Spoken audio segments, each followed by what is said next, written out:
锦溪，哎，你看那怎么捡的啊？方叔啊，哟，露露，这是外面有人送来，指定送给老夫人的。啊，你先去吧，我送去。哎。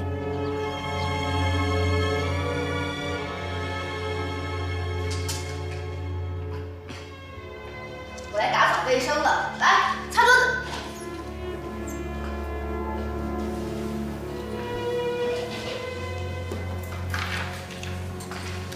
锦溪，哎，昨天干嘛去了？昨天和一个朋友出去啦，我不是和你说过了吗？去哪儿啊？咖啡厅啊。什么朋友啊？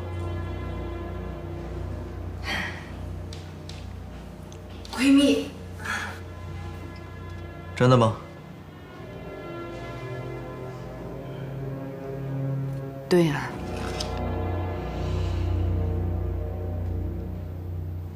这是什么呀？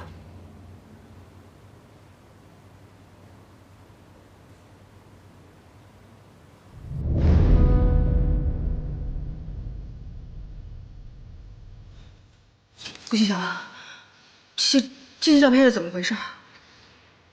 我昨天确实是和上面这个人一起出去的，去的咖啡厅，可是我们是去谈事情。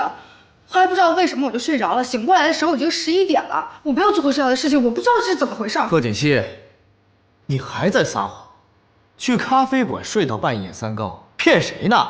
骗小南吗？我没有撒谎。那你刚才说是闺蜜，照片上明明是个男的，男闺蜜。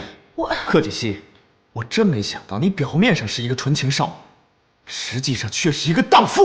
顾局长，你说话注意点，我没有做过这样的事情，你不要污蔑我。 好啊，那你今天给我一个解释，这照片是怎么回事？照片上的男人又是谁？今天必須給我一個解釋。我怎麼跟你解釋？我根本就不知道發生些什麼。別走！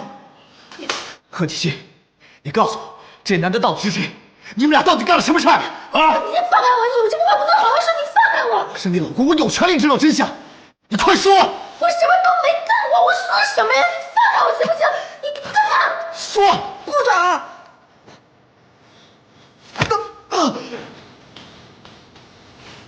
顾总，這樣對公司的員工是不是太過分了？過分你妹！她是我老婆。顧夫人，是太不像話了！這個賀錦溪居然幹出這樣的醜事情來，我們顧家的臉面都要給他丟盡了。真是啊，知人知面不知心吶！我一直以為他是個心地善良、老實的孩子，沒想到他居然跟人家幹出這樣的事情來。 照片都寄到家裡來了，西城，你必須馬上跟他離婚。